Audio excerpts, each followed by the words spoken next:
All right, so welcome to the first Power Rankings video here on the YouTube channel. Today we will be discussing the Week 4 Power Rankings based off of last week, so let's get straight into it. All right, so coming in at 10, we have the Jacksonville Jaguars. I know that they lost this past week to Philadelphia, but they've had some pretty impressive wins in the year so far, including beating the Chargers 38-10, which I don't think anyone saw coming. And they also shut out the Colts, which I found very impressive. You know, the Colts are a team that I thought would be a playoff team. I thought that they were going to win the AFC South, and the Jaguars made that clear that no. And also, I think you got a nice rivalry brewing here between the Jags and the Colts, because the Jags are the team that didn't allow the Colts to make the playoffs this past year. It's a big reason why Wentz is no longer with the Colts, is because they didn't win that game. So I'm sure that game felt extra good for the Jags to win. But like I said, losing to Philadelphia, not ideal, but they were up in that game. They put up a good fight, and, you know, it was in Philly. Philly's a dominant team on both sides of the ball, and, you know, it was a rainy mess in Philly, so I don't knock them too much for losing to the Birds. They've had a really good start to the year so far, so they're at 10. Coming in at number 9, we have the Los Angeles Chargers. This is a team that is getting off of a skid. You know, they lost the past 2 weeks. They finally get a win here, beating the Houston Texans 34-24. Roster-wise, I think the Chargers have one of the best rosters in the NFL when healthy. It's a reason why I picked this team to win the AFC West. But they've had some injuries. You know, Keenan Allen's missed time. Rashawn Slater's now out for a little while. They definitely have some injury concerns there, but roster-wise, I still think this is a great team. Justin Herbert, I think, is a top 5 quarterback in the NFL right now. So there's a lot of good things going on for the Chargers. I know that they had a rough couple weeks there with the loss to Kansas City and the loss to Jacksonville, but they get back on track here with a win against the Texans. All right, so coming in at number 8, we have the Minnesota Vikings. Similar to the Chargers, I like their roster a lot. They have a better record at 3-1. Their only loss was against the Eagles. And I can't blame them too much for losing against Philadelphia. They've been one of the most dominant teams in the NFL so far. So outside of that loss, they've looked really good. They just beat the Saints in London. Justin Jefferson comes off of a skid, you know, hitting a 2-week kind of skid there, but is bounced back in that Saints game. I still contend that this team will win the NFC North. It was the team I picked before the year, and I'm sticking by that right now. The Packers don't really impress me. I believe they have the same record. Yeah, they're 3-1 as well, but the Packers' wins don't impress me quite as much, and we will talk about that in a separate video. But for number 8, we have Minnesota. Coming up is a team that I did not expect to have on my power rankings at any point throughout this year, but I have to give them their props. Number 7, we have the Dallas Cowboys. They're 3-0 without Dak Prescott. I know they didn't beat the greatest teams. You know, they beat the Bengals week 2, which was kind of impressive, but at that time the Bengals were in a slump. They beat the Giants week 3. The Giants, I think the Giants are kind of fool's gold. I know they're 3-1 right now, but we'll see how the Giants finish off the year. And then beating Washington isn't really that impressive either. So their wins might not be of the highest quality, but for the fact that they are 3-0 without their starting quarterback is extremely impressive, something I did not think was possible. And, you know, I thought this team was going to be bad with Dak. The fact that they don't even have Dak and they're 3-1 is very impressive. So you got to give Dallas a lot of credit. The defense is looking really good. The offense is humming right now with Cooper Rush, so they have to make it in the power rankings for this week. Coming in at number 6, we have a team that entered this year with a lot of hype. Had a pretty rough start to the year, going down 0-2, losing to Pittsburgh and Dallas. But I think that this team is finally starting to get back on track. You know, they beat the Jets week 3. And say what you will about the Jets, I think that they've actually become a competent team now.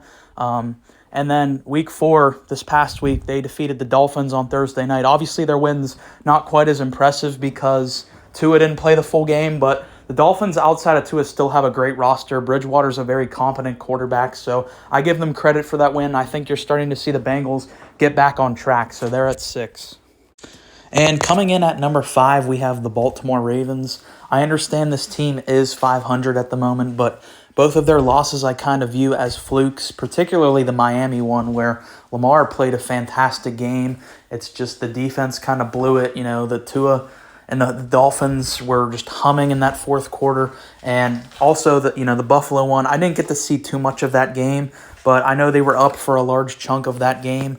And so, they've had some tough losses, but overall, I've been impressed with the team. I think the defense does need some work on the back end, but Lamar is definitely in the conversation for MVP. I think he's either a top 3 or 4 candidate right now. That's probably another video we can make. But yeah, Baltimore is sitting in the top 5 as of now. Next, we have the 49ers at 4th place. Very interesting to have them this high. I always thought that they were going to be a good team this year. My only concerns were just with rushing Trey Lance. And his injury is kind of a blessing in disguise because you can bring Jimmy G back. He obviously has a better feel for the game right now. And I know the 49ers are 500 like the Ravens are, but absolutely destroying the Rams yesterday on Monday Night Football really impressed me. I thought that would at least be a close game, if not the Rams winning. Their losses don't really scare me too much. Obviously the Denver game wasn't great, but losing week 1 against the Bears was definitely a major outlier in my opinion, just for the fact that it was Trey Lance. I know it wasn't his first start because he did start a couple games last year, but his first time where he's really like the guy, like where there's some big expectations on him, and he just did not perform well in that game. So overall, the 49ers, they have a great roster. They have playmakers all over their team, and they're rolling right now after that big win last night.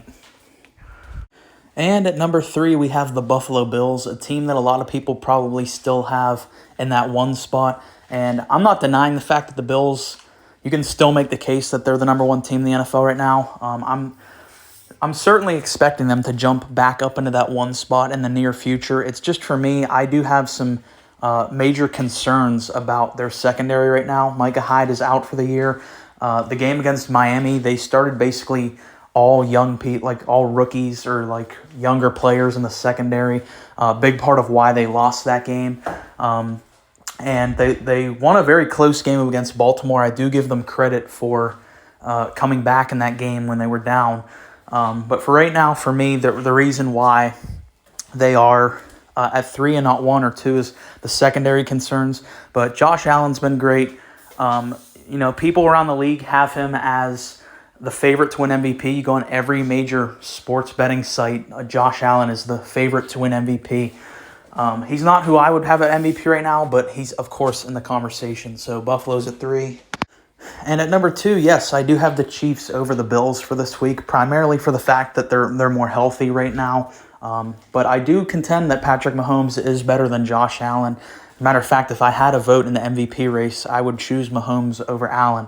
But yeah, right now, the Chiefs, they're coming off a good win this past week against Tampa. I was kind of like split 50-50. I didn't really give a strong prediction on that game. They were able to close that one out 41-31. They get revenge for that Super Bowl loss just 2 years ago. So right now the Chiefs are rolling. Usually whenever you take away quarterback's number 1 receiver, they're going to struggle, but it doesn't look like this Chiefs offense has missed a beat. As a matter of fact, it almost looks better in a way. And the defense has certainly been a lot better than what I thought it would be. So right now the Chiefs are at 2. And coming in at number 1, this should be no surprise. This is the only undefeated team remaining in the NFL, the Philadelphia Eagles. They look completely unstoppable on both sides of the ball. They could arguably have the best offensive line in the NFL. They have a great receiving core. Jalen Hurts, who I would put in the top 3 to 4 MVP conversation. They have arguably the best secondary in the NFL. They just have playmakers all over this team. You got to give them a lot of credit. They're easily the best team in the NFC, whereas like the AFC, it's debatable between Kansas City and Buffalo. That's not the case with the NFC. I think Philadelphia has comfortably set themselves above every other team in the conference.